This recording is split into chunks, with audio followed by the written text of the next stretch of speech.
Yeah, sure enough, I had my camera off of flight mode, and this demonic children's education retiree walked up to me with her evil dog Sadie, who's and I wish I just had a GoPro on me when these people approach me because totally friendly. Okay, we'll say it. We'll make our observances.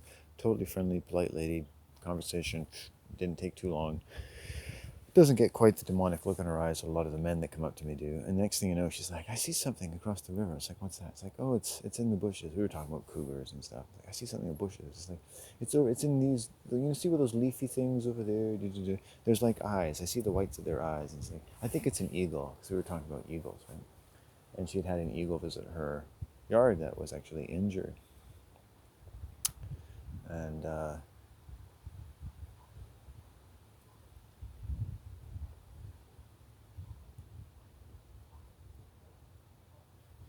I was telling her about how the American eagle, the sound of the American eagle, is actually the red-tailed hawk, and not even their fucking national bird is legitimate. But she quickly changed the subject. You learn very quickly in my way of life. When people just don't want to talk about something, or it offends their values in some way, they just, not interesting. An entire country based on deception. What else should we talk about? Um, and she's saying, "Oh, I see these eyes. I see these eyes." I just kept making nonchalant. She said, "Oh, you need to stand where I'm standing. You could stand behind me, stand right in front of me." And she's like getting me to come real close to her, right? And it's pretty easy to see what's going on, right? Demonic.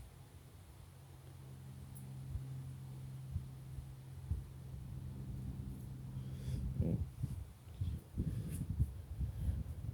They're all kind of, like they're married. They're always happily, unhappily married.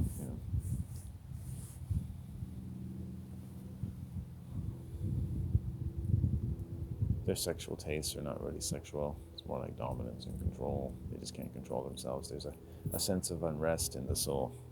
They've had children to sort of prey on for so many years as a child educator, and they've got this appetite. They like to keep it up. And you can tell, the appetite a lot, especially in people, women approach you in nature, and they just never seem to be too concerned about your personal space, right from the get-go. Right?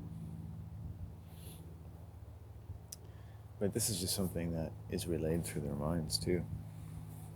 So I walked away kind of like, I'm just gonna head out on my shoes here, and I did across the river, and I said I was gonna go down one way, and then she ended up down the same direction talking to some people, so I just turned the opposite way, and I thought maybe I'll get the message.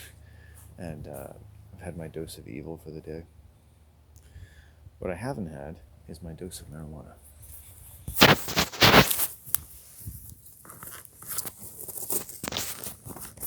This beautiful, beautiful plant. That's exactly the way I like that camera. Right there.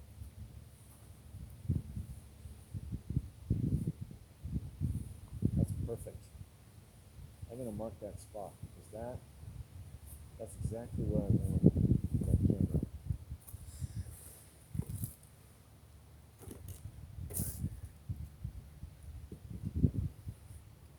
We'll make euros out of this. There you go.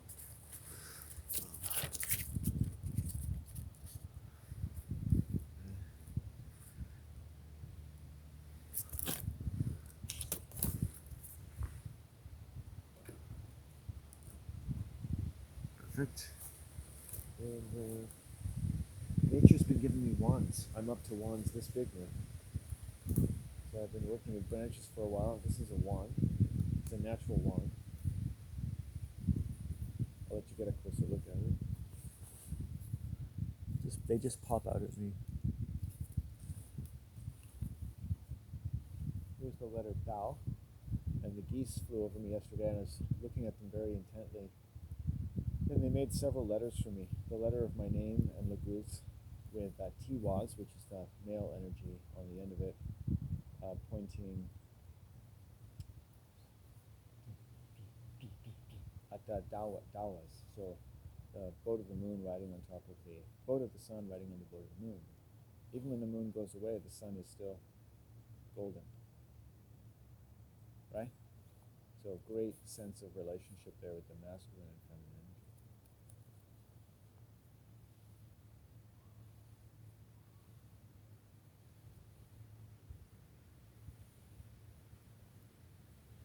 or if you want the feminine and the masculine energy, or man and the mother of man. I use mother instead of female. Even it has the word mo in it. I don't know what to do. I mean, all these words are curses.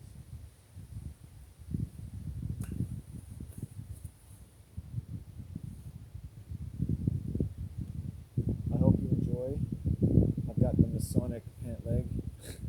It's like, we'll leave that there for a second just to play with it. I'm a Mason. I got a pant leg up. I just need a blindfold and get my testicles removed. If they were ever there. No, I should say my testicles added. The Masons are all women.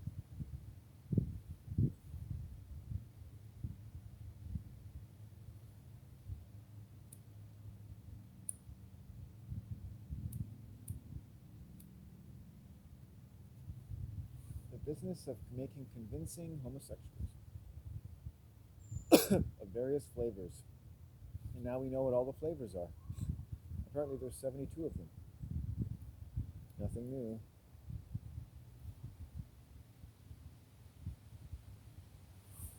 People love having an identity. Hell, I gave myself a mental illness when I was young. I needed an identity. Something sick that explained my life. It explained the sickness around me. It explained basically my position with respect to sickness. And that word was schizophrenia. Schizoaffective, schizophrenia, schizoidal,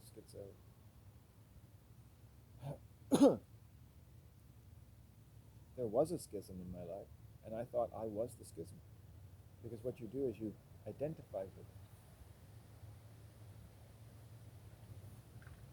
For your safety, and then to understand it better. And I took this process of identifying, finding safety, understanding, listening as a way of life.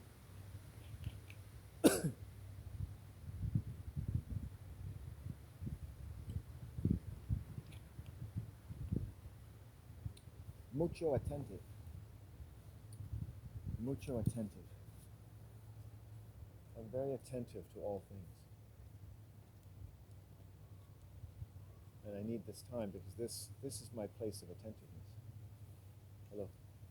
Hello. Hello. Hello. Hello.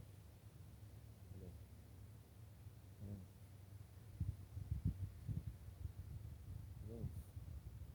Hello. Hello. Hello. Hi.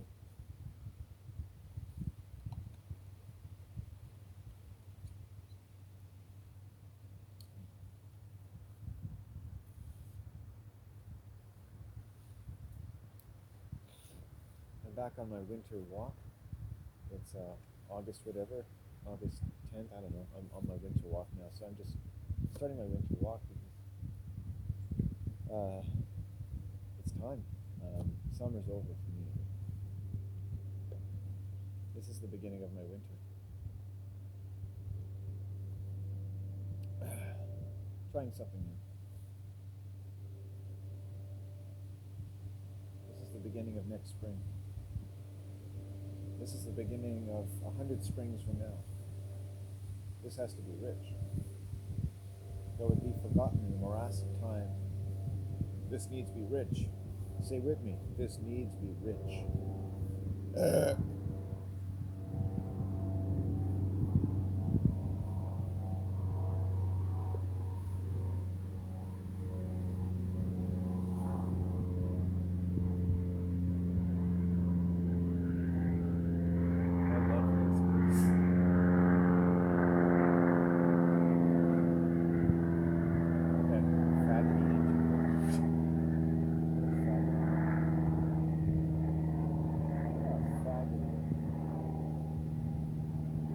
Some of their engines, some of them are I don't mind whipping the demons out, whipping them up into a lava. How many middle-aged or older women go to bed at night flicking themselves thinking about me?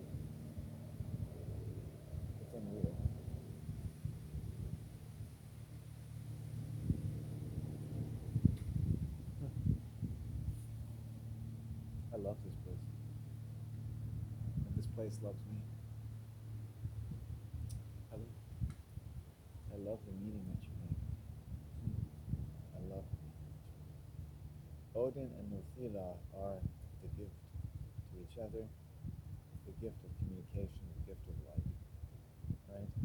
How do we receive the gift of life? It's of the gift of the male or masculine part giving itself to the feminine part, and the feminine essence of the earth giving itself to the male essence. That becomes our gift of life. And that gives us to life. They give us to life, even as they give themselves to each other. And so this creates a current in life, and we're always away from Odin and Nuthila. In a sense, we're always flowing away from them. We're flowing through them. We're flowing because of them. We're running because of them. We're thinking because of them. We're dying because of them. Dying to live some more every day of our lives. Every moment. Their love dies to live some more.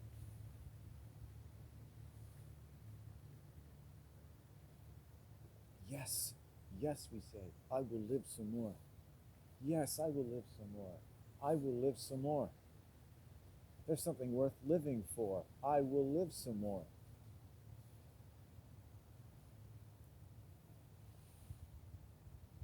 I am my father's son. I am my mother's little warrior.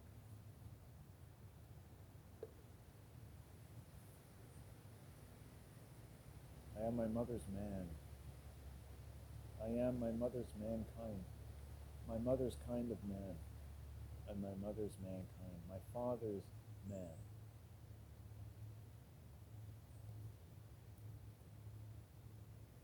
My mother and father form the mother of man.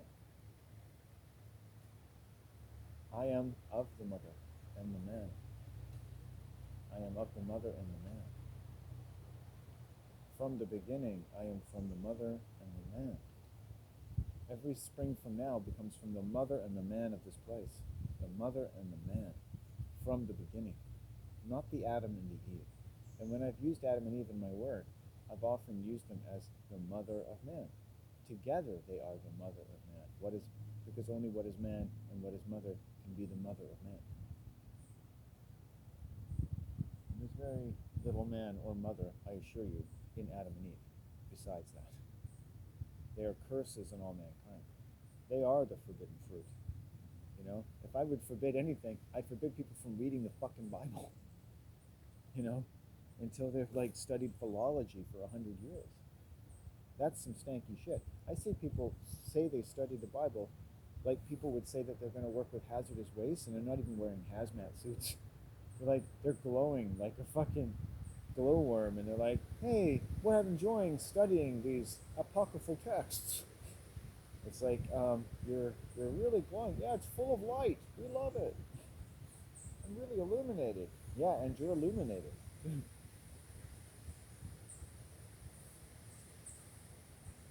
There's snakes, there's people falling, there's a man, there's a woman, there's brothers killing each other.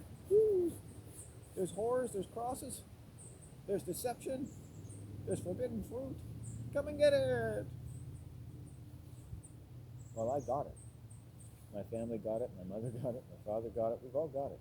We've all got the vaccination against manhood and motherhood called Christianity and the like. We got that. Part of us got that, not all of us got that. The world is very infected, but part of the infection is to make you think it's more infected than it is.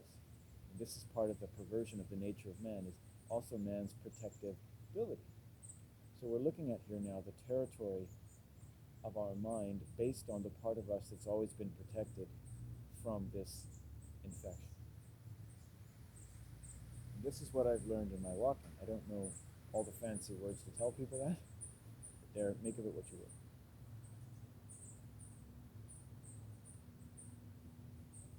I come to places like these to talk about things like this because it's very hard, if you try, to even make these sounds come out of your mouth. The world doesn't encourage that. The trees do, the earth does, the sun does, the nature. Every ounce of fucking wealth and life and family anyone has ever wanted wants that, wants me to say these words. In these words, all the voices of sadness have a voice, they have a current.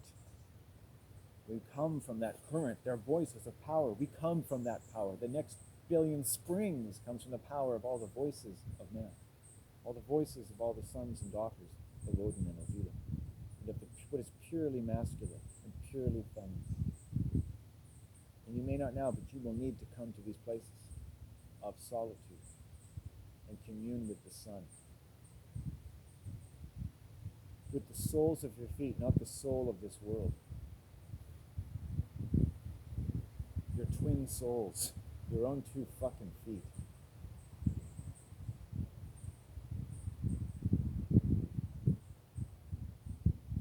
And if you had one of your legs cut off, you put that stump down there with pride. You got your leg cut off with the American military. I don't know what to say. Could have been me. Could have been me. It was you. And there you stand, in your one leg, and your one stump, and here I stand. On legs that can be cut off, feet that can be lost. A world that can pull out from under you. I bet you can relate to that. So stand with me, all you one-legged bastards. Stand with me here. Stand with me here with your one or two good testicles. And say these words. Murmur them to yourself. Like Yahweh first murmured murder itself upon the waters of creation. There was a war coming. From the beginning, there was always a war coming.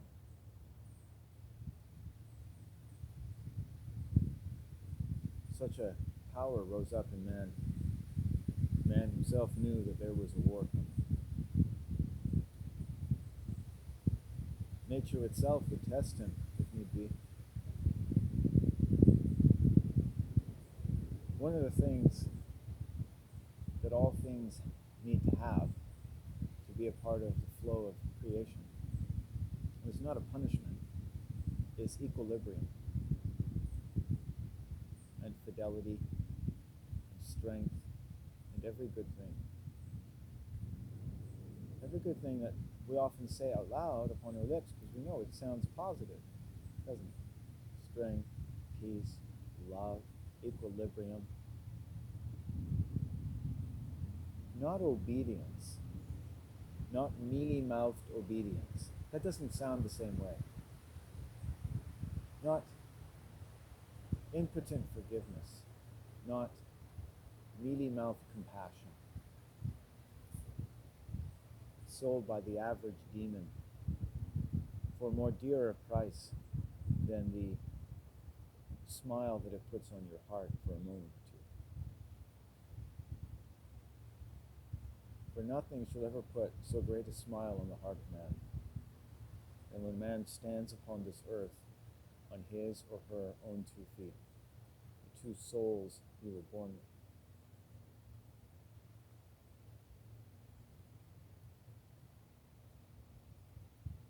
And from the son of the mother and of man, the son of the mother and man.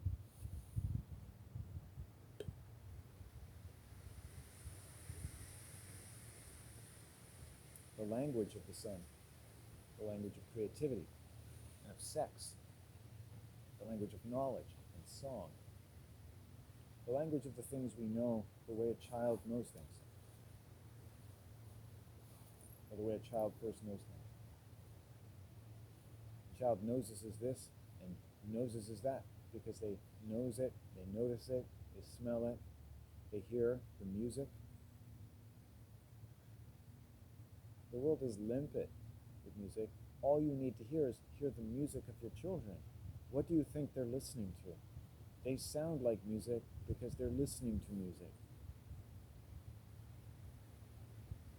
Now, there are things I could say about that, but I know that a war is coming,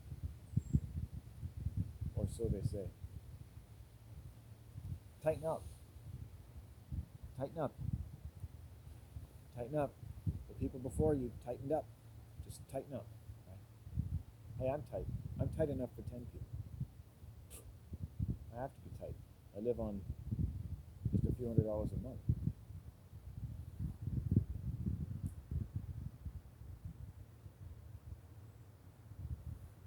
I run a tight ship. All you homos out there can eat your hearts out. When I take a shit, it comes out like a string. You can fucking make baskets with that shit. I'm tight. I'm thinking of minting my own money. I'm so tight. Charging people 50 cents a word.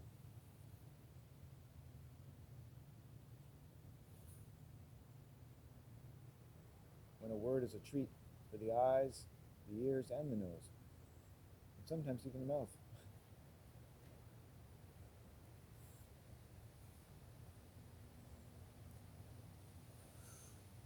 I can tell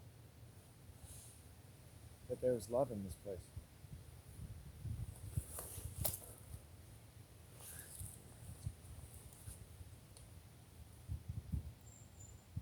I can tell this may be the first video where I'm going to make an hour and just upload 15-minute increments, which will just allow me to sort of flow for 1 hour, which is not something I've been doing for a while. So do something new in honor of a new channel. I've had 2 or 3 channels removed after about 3 or 4 strikes.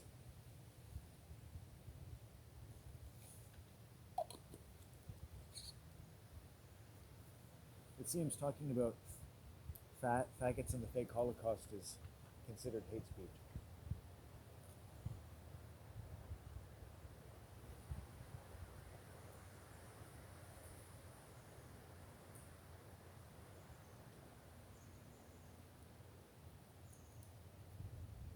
See here, I have to have the right to say anything I want. In fact, I do. As soon as my other channel was removed, I started making another video with no idea that I would even have anywhere to upload it. And then I noticed that I'd been hanging out with this psychotic, and I had made a couple YouTube channels talking to him. So I have 2 more channels to choose from. And lo and behold, I have what I need. That's why this channel was called Two Guys Talking, because it was meant to be me talking to this psycho.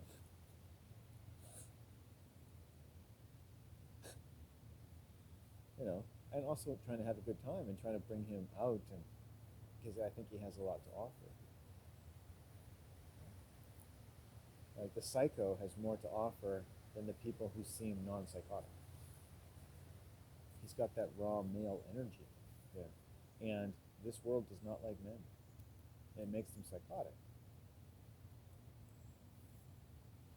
And I've learned from spending time with psychotics how I manage to not avoid being psychotic, but heal from being psychotic. Because I have been psychotic. I am prone to psychosis. Now, what do I mean by that? Well, psychosis has degrees. A person who blacks out getting drunk is inducing a psychosis. Okay, so people induce psychosis all the time. Marijuana, that I'm smoking, I think induces a mild psychosis. And it somehow defeats any other psychosis that's crept up in the system. In a sense, they're doing something to your mind, or something's being done to your mind. I'm sure it's more specific, but let's just keep flowing there. And I can tell from talking to psychotics, at least how I manage to stave off certain degrees of psychosis. Even though, as someone who lives in their subconscious, as a witch, I have to fend off psychosis continually, which is how I'm able to stay relatively non-psychotic. And I'm also aware of curses and accusations, which you receive daily from various people. And they make you sick. So I send out curses. People send me curses. I get a bit sick. I could get more sick, but I don't. If someone heard my story, my life, they would say, "Why aren't you on a street corner? Or why aren't you dead?" Or, "I can understand why you do what you do. You know, you're not that far from the street corner." Well, I sometimes think I kind of imbibe of the idea of being homeless. I think some people probably even think I am. I am definitely peripatetic. I'm nomadic in my daily wanderings, but it is very intelligent wandering, and they would never understand that any more than you'd think about where does a deer wander all day? What does a bear do all day? This is what a man bear does all day. A man deer. That sounds like an Indian name. Hi, I'm man deer. Can I get you some goodie?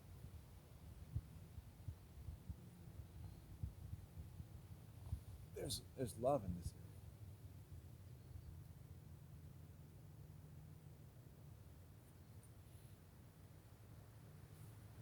I've come here enough. The gift of this wand is really quite. I've been doing a lot of purification, a lot of work. I do work.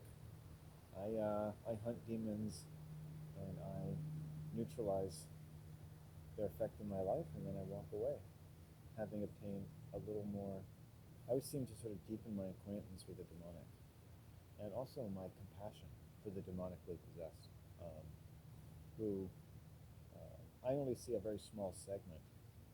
So some people, I would say, I have a conceptual idea of what is demonic about them. I see some of them, I interact with some of them. Others, closer to my income bracket, I might be able to spend hours with, and then I see how it's affected their life. And I might be inclined to say, most poor people make themselves poor. They're given over the ability to learn to a very narrow set of parameters that satisfies something that's possessed them, usually through the Bible and other things, medical, everything basically, culture, medicine, teachers, school. Um, the drinking water, to me, is actually less of a concern than the churches and all the people cursing everybody every day. I could turn off the cursing system and you could keep all your cell phones. I would recommend that everybody have at least 15 minutes of insurrection in their daily life. And I don't even mean that to be particularly antisocial or to stir up violence or anything of that nature. It's just, some people will call it anarchy. I think that word is a bit problematic for me. But insurrection, sedition, I don't mean for 15 minutes you plan to blow up something. I mean, for 15 minutes you can fantasize about planning to blow up something. 15 minutes a day where it's I get to just say this whole world has just been fucking for me, with me and my family before we were born. Fuck you. I'm going to sit here and hate and tell you to fuck off. And fantasize about the death of many beings whom I deem utterly atrocious according to the fundamental feeling in my gut about how this world is supposed to be and what I deserve. Lo and behold, what you deserve by right. No, not because the world owes you something, but because you owe the world nothing. And nature first gave you something. Your first mothers and fathers gave you something. You think that by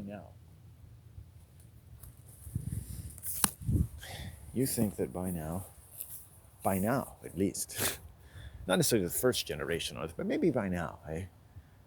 Don't you think there's enough accumulated wealth and heritage and what labor has been accomplished, what has been achieved in the creation of man and nature, that you can't sit back? You shouldn't be able to sit back and whistle a happy tune and draw and harvest from the great tree that is your own flesh and blood? Tell me that. Look me in the eye and tell me you don't deserve that. And you know what? People manage to do it every day when they tell me they're going to work. They're not going to think about anything I say.